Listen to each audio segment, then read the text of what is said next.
Before we begin, take a moment to breathe. If these reflections speak to something silent inside you, subscribe so you don't lose the path back here. Every like, every comment helps this message find those who are still searching in the dark. Now, let's begin.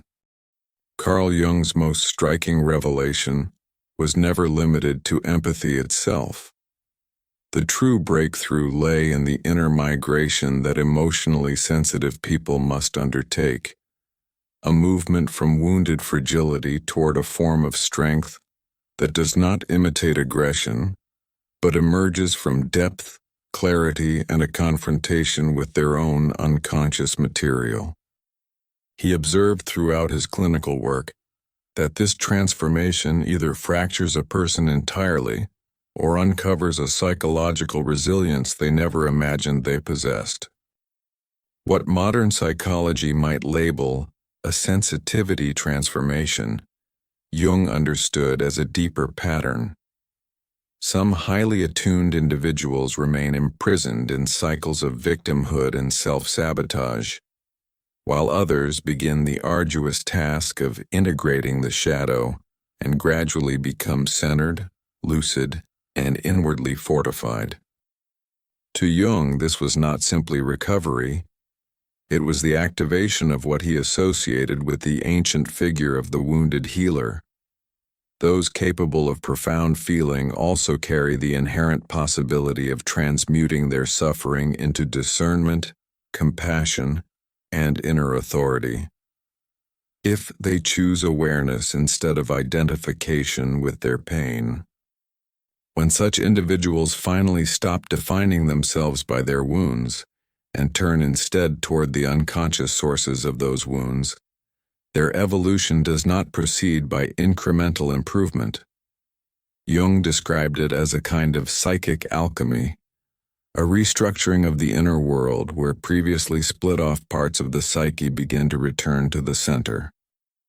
In this exploration, we revisit Jung's insights into the empath's rise beyond their own shadow, and why he believed that this particular journey from injury to integrity embodies one of the highest expressions of human psychological development. The healer who resists their own healing. Jung's turning point came through observing a patient who perfectly embodied the paradox of the wounded healer. This person possessed an extraordinary capacity to intuit and soothe the pain of others, yet remained ensnared in their own unresolved wounds. They could articulate profound psychological truths to those around them, but seemed incapable of applying that wisdom to their own life. What Jung witnessed contradicted the simple belief that knowledge naturally leads to transformation. Here was someone who actively resisted their own healing, clinging to their injuries as though those wounds contained their identity. The patient had unconsciously fused their self-worth with their suffering. They feared that healing would sever them from their empathic abilities, erase their connection to others' pain, and strip them of what felt like a unique inner significance. In his analysis, Jung recognized that this individual had elevated their wound into a psychological homeland. They believed, without ever saying it aloud, that their value depended on remaining damaged. They had mistaken hurt for depth, suffering for sensitivity, and victimhood for moral virtue. This case shattered Jung's earlier assumptions about therapeutic progress. He recognized that genuine transformation requires far more than techniques or insight. It demands a fundamental reorganization of identity, a shift from defining oneself by wounds to orienting oneself toward wholeness. It is the movement from victim to victor, from fragmentation to coherence. The psychology of the wounded identity. Through continued clinical observation, Jung began to map the internal dynamics that lead sensitive individuals to resist healing even when they consciously wish to improve. He discovered what could be described as a psychological fusion, in which pain becomes indispensable to the ego's sense of continuity. Jung identified several mechanisms that sustain this wounded identity: shadow avoidance and the construction of false light. He noted that many wounded empaths idealize themselves by rejecting qualities they associate with aggression, power, or self-interest. They project these disowned traits onto others while maintaining an internal image of purity, gentleness, or unconditional love. This splitting, though unconscious, prevents genuine strength from developing. Their fear of the shadow is rooted in the belief that any contact with it will transform them into the kind of people who once harmed them. Thus, they mistake power for cruelty and avoid integration to preserve a fragile sense of moral innocence. Suffering as psychological currency. Jung documented how individuals sometimes receive subtle rewards: sympathy, attention, identity, purpose, from remaining in a state of woundedness. Healing threatens this internal economy by removing the very structure that has sustained their relationships and self-concept.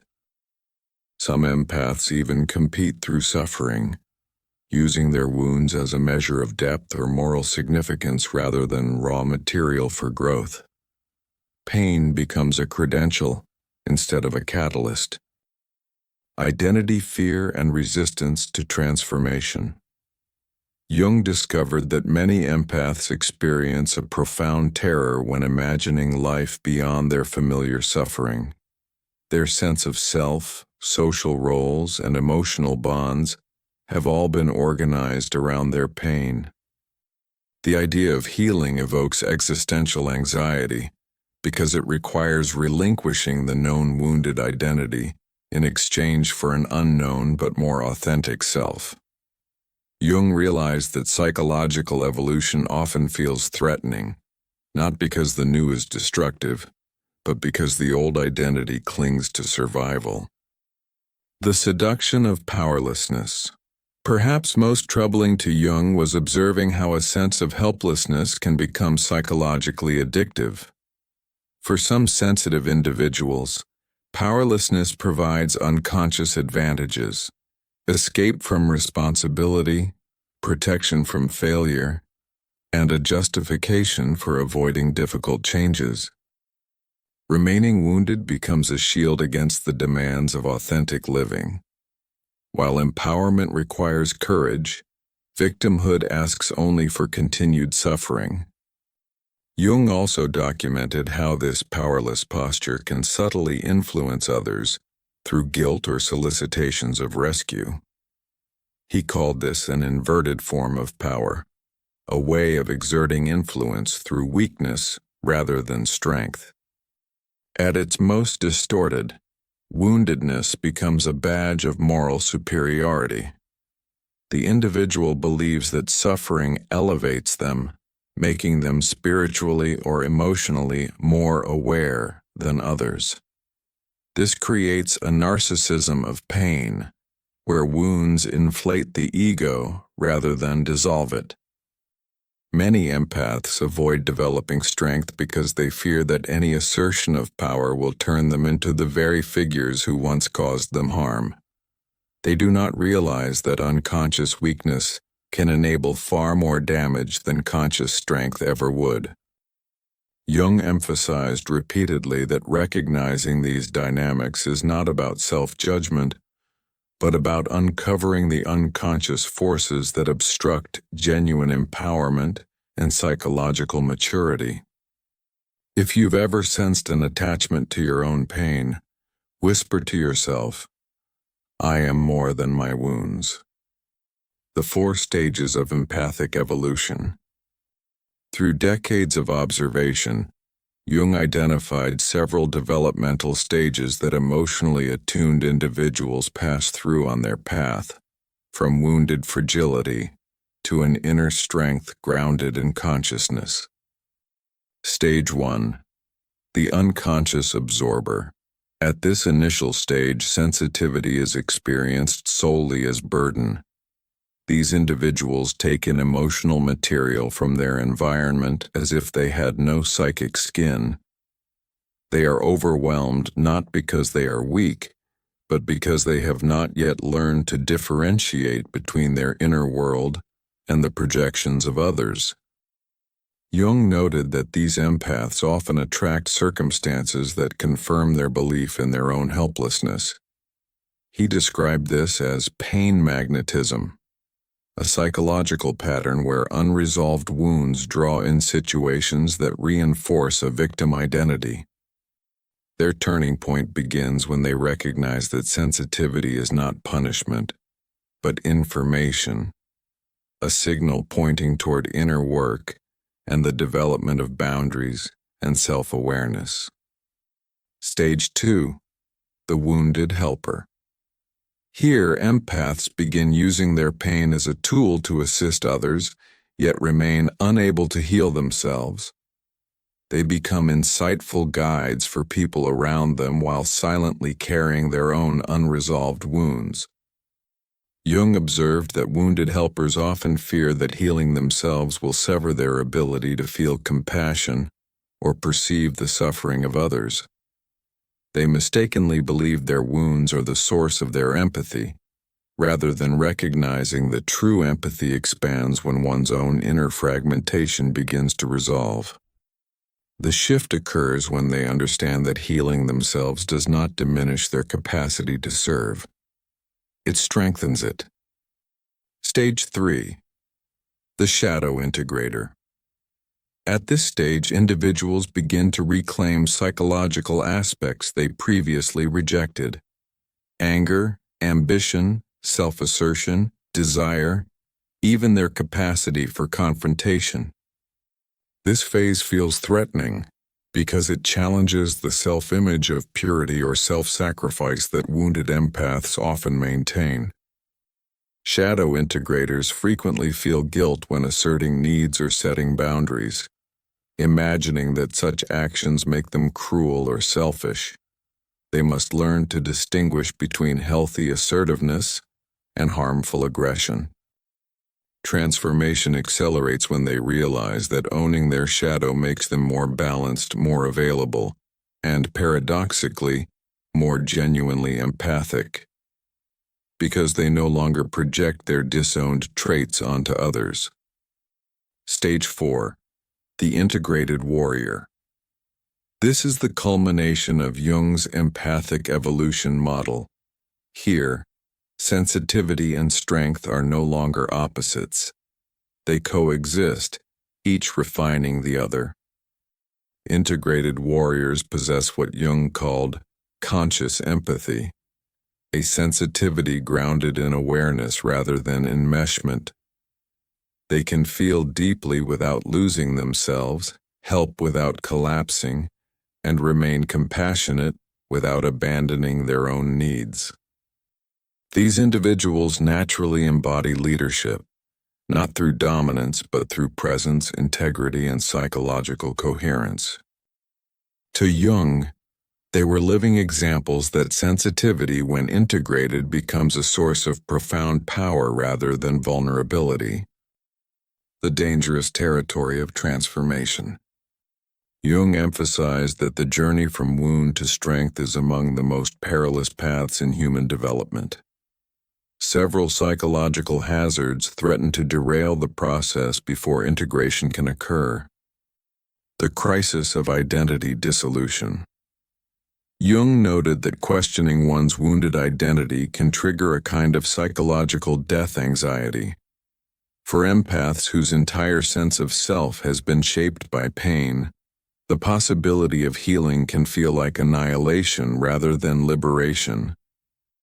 Many retreat into familiar suffering rather than face the unknown territory of discovering who they are without their wounds. Jung recorded episodes of deep depression and anxiety, arising during these transformation phases as the old identity slowly loses its grip. The relationship upheaval.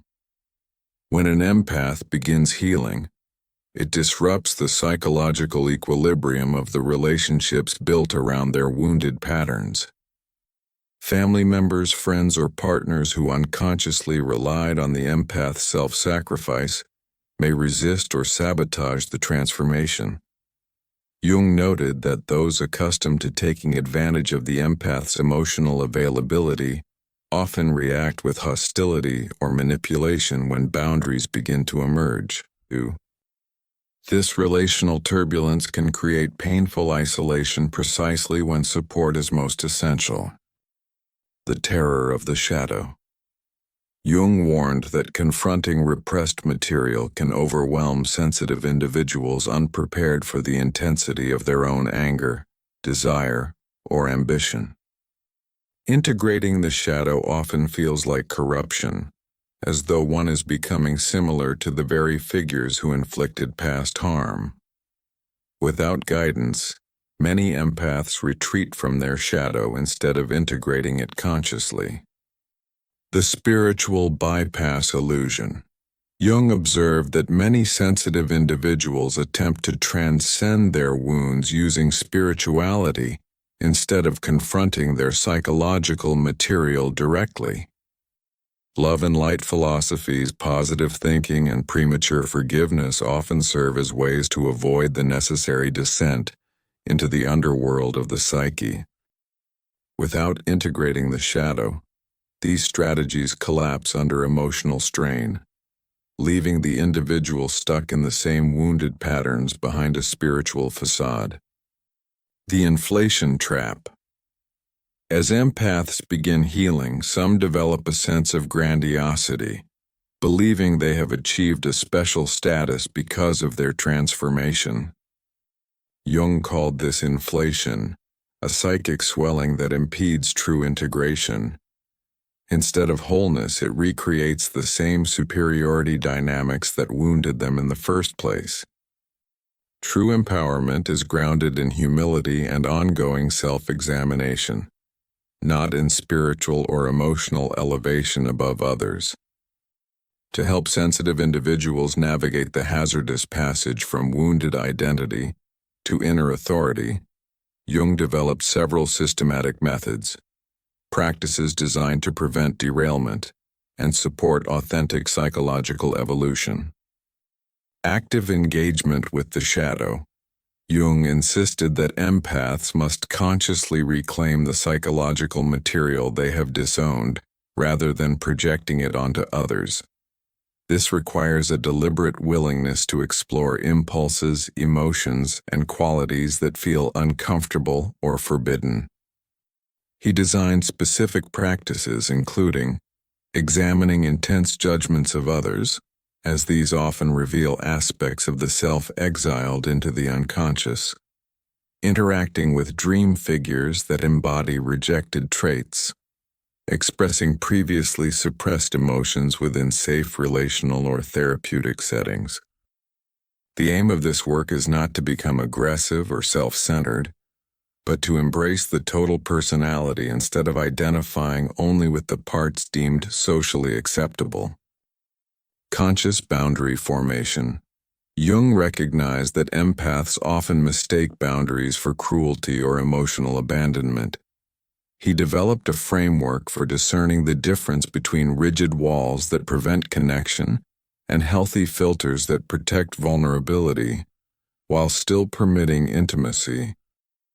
His boundary practices included declining requests without elaborate apology, identifying manipulation tactics and responding with clarity instead of accommodation, maintaining awareness of one's emotional state separate from the moods or expectations of others. Healthy boundaries, Jung emphasized, do not diminish empathy, they safeguard it. Cultivating authentic power. Many empaths fear power because they associate it with the destructive forces they have witnessed. Jung taught that true power arises from inner alignment, not domination. To reclaim this capacity, he encouraged individuals to voice needs and preferences directly instead of relying on passive or indirect strategies, Speak honestly even when doing so is uncomfortable. Take on leadership roles when their abilities can support collective well-being. The distinction Jung drew was clear. Authentic power serves the self and the community. False power serves only the ego. Reconstructing identity. Beyond healing wounds, Jung understood that empaths must discover who they are apart from their pain. This requires an exploration of natural talents, values, and interests that existed before, or underneath, the wounded identity.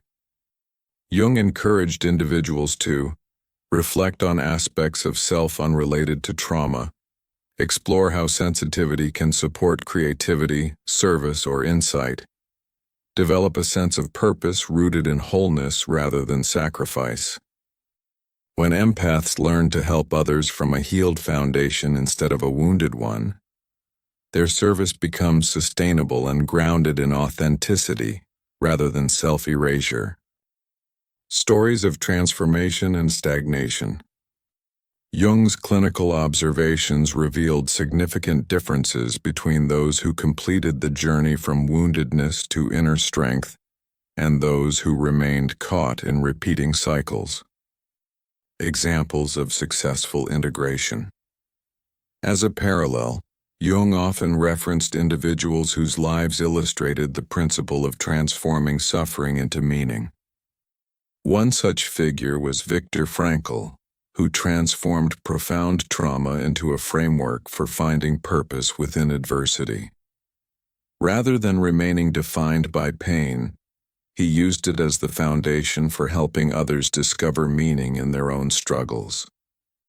Jung would say that Frankl exemplified meaning-oriented transformation, turning wounds into wisdom, pain into service, and despair into a deeper understanding of the human spirit. Similarly, figures like Nelson Mandela embody what Jung described as conscious empathy. After enduring decades of imprisonment, Mandela emerged not with resentment, but with clarity, resilience, and a commitment to justice that served both self and collective. These individuals demonstrate the potential to maintain sensitivity while expanding strength, to act with compassion without sacrificing boundaries, truth, or inner sovereignty. Examples of failed integration. Jung also observed individuals who built entire identities around their suffering without ever moving toward wholeness. He described them as people who commodify their trauma, turning their wounds into a source of attention, validation, or power without actually healing. These professional victims, as Jung might phrase it, help others only from a place of shared woundedness rather than integrated strength, often creating dependency instead of empowerment. Healing threatens their sense of specialness, their relationships, and even their roles in the world. Thus, they remain trapped in cycles that perpetuate the very pain they refuse to release. What distinguishes transformation from stagnation? Jung identified core factors: taking responsibility for one's healing rather than waiting for external rescue, viewing wounds as teachers rather than identity markers, and possessing the courage to relinquish the psychological benefits of victimhood in exchange for authentic empowerment.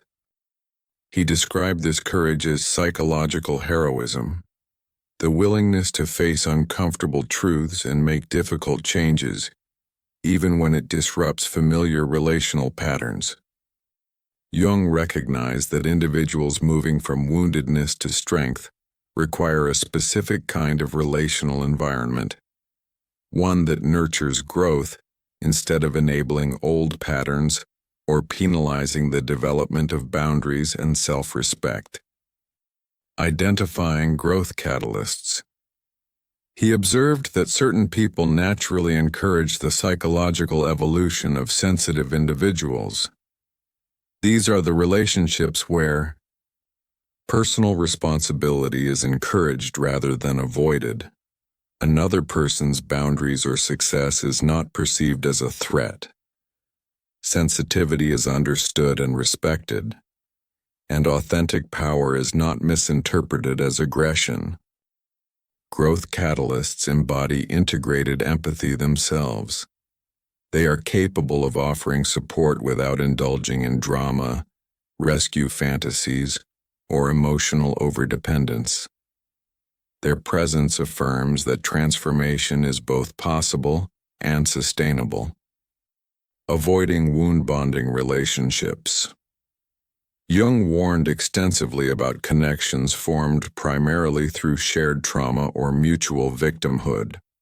Although these relationships feel intensely intimate at first, they often stall psychological development because the identity of each person becomes tethered to the other's injuries. These dynamics usually involve shared reinforcement of victim narratives, competition over whose suffering is greater, and resistance to one person's growth if it threatens the emotional arrangement of woundedness.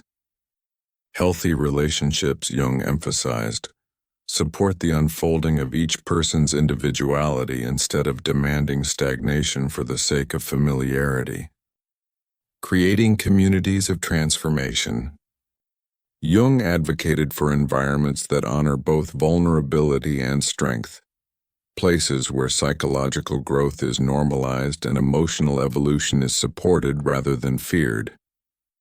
These may include therapeutic groups focused not only on trauma but on empowerment and individuation, creative or artistic communities where sensitivity becomes a source of expression, and spiritual circles rooted in integration rather than spiritual bypassing. Mentorship and modeling. Jung believed that seeing others embody integrated empathy has profound psychological impact. It provides a living demonstration that sensitivity and strength are not contradictory qualities. Mentors who have successfully traversed the wounded-to-warrior journey offer both guidance and proof. Their presence shows that healing does not erase empathy. It refines it. They model the possibility of compassion without self-erasure and strength without domination. The 5-phase evolution process. Jung outlined a sequence of psychological shifts that occur as sensitive individuals move toward integration. Phase 1. Recognizing pain without meaning. At the outset, individuals become aware of their wounds without yet understanding their purpose or potential. This phase is often the most painful because the individual is no longer numb, but not yet transformed. The breakthrough occurs when sensitivity is reinterpreted not as a punishment, but as guidance, an indicator of areas requiring inner development. Phase 2. Facing and integrating the shadow. In this phase, empaths confront aspects of themselves they previously suppressed: anger, disappointment, desire, and the need for autonomy. This confrontation often evokes guilt or fear. Many worry that accessing these feelings makes them similar to the people who once caused them harm. Integration requires learning to distinguish between assertiveness and aggression, between healthy boundaries and emotional withdrawal. Owning the shadow rather than rejecting it deepens authenticity and enhances genuine empathy. Phase 3. Constructing and testing boundaries. Here, empaths begin implementing new boundaries to protect their sensitivity without cutting themselves off from others. This stage triggers resistance, especially from people accustomed to the empath's endless availability. The transformation gains momentum when the individual learns to tolerate another's disappointment without collapsing back into self-sacrifice. Phase 4. Reclaiming power and discovering purpose. Empaths begin expressing their truth, pursuing personal aspirations, and recognizing how their sensitivity can serve a larger purpose. They shift from absorbing the world to influencing it consciously. Leadership begins to emerge, not from domination but from insight and integrity. Phase 5. Integrating the warrior and serving others. This final phase represents Jung's notion of conscious empathy. The individual maintains deep emotional attunement, while possessing unshakable psychological grounding. They can witness suffering without drowning in it, offer help without depletion, and honor their own needs while extending compassion to others. These integrated individuals often become healers, guides, or leaders whose presence supports others on their own, wounded to warrior path.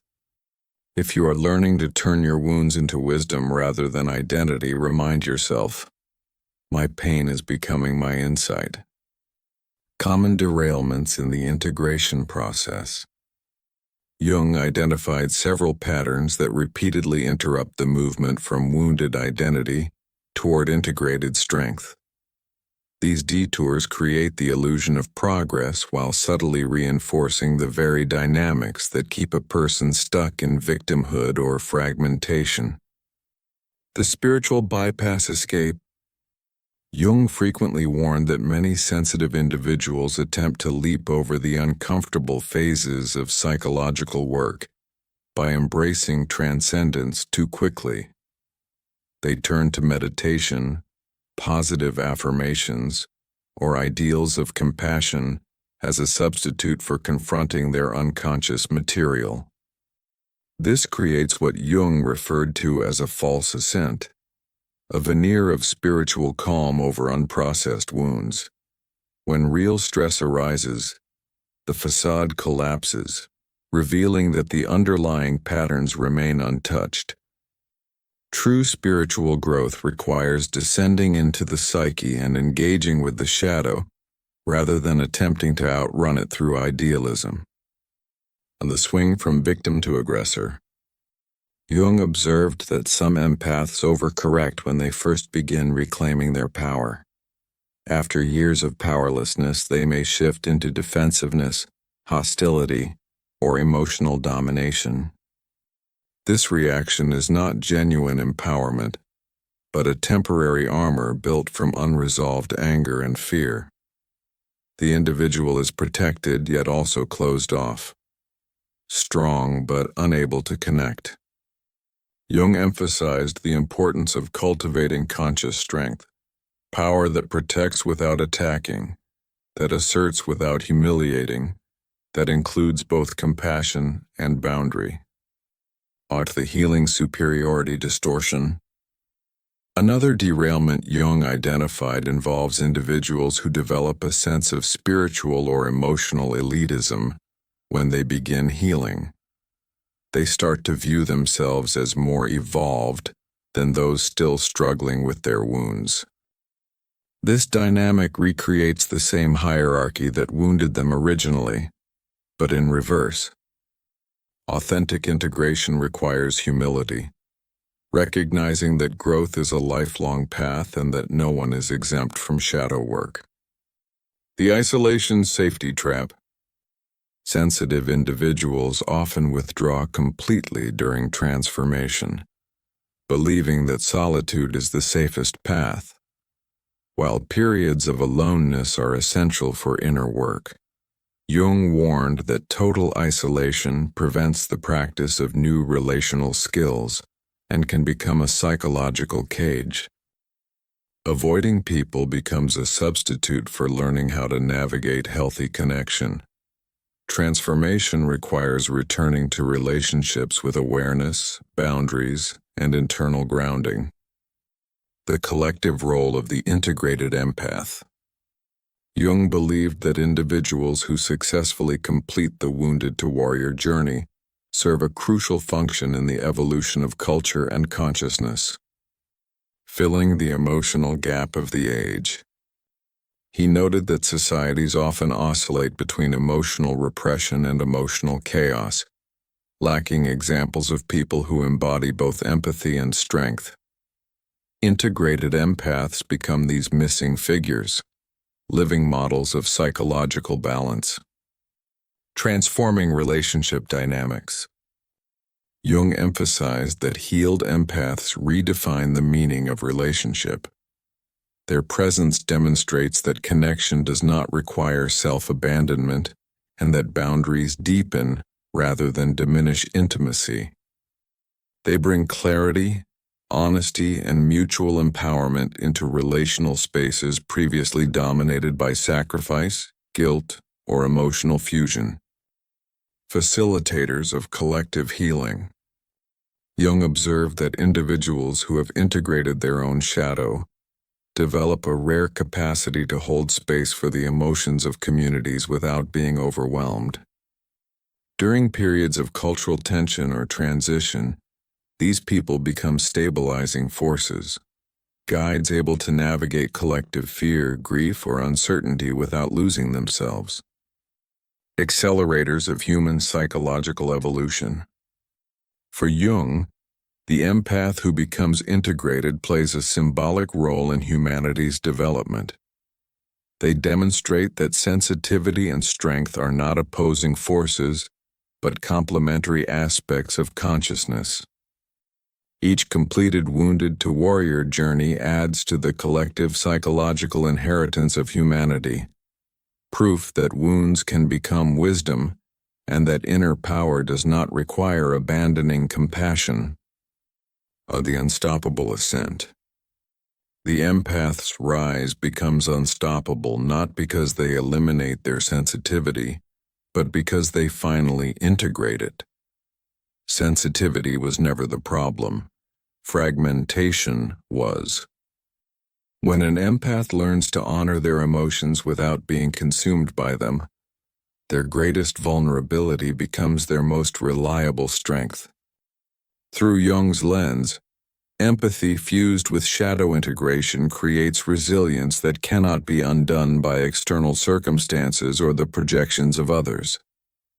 The warrior that emerges from this inner alchemy is not hardened but centered, capable of standing in truth while remaining open to feeling.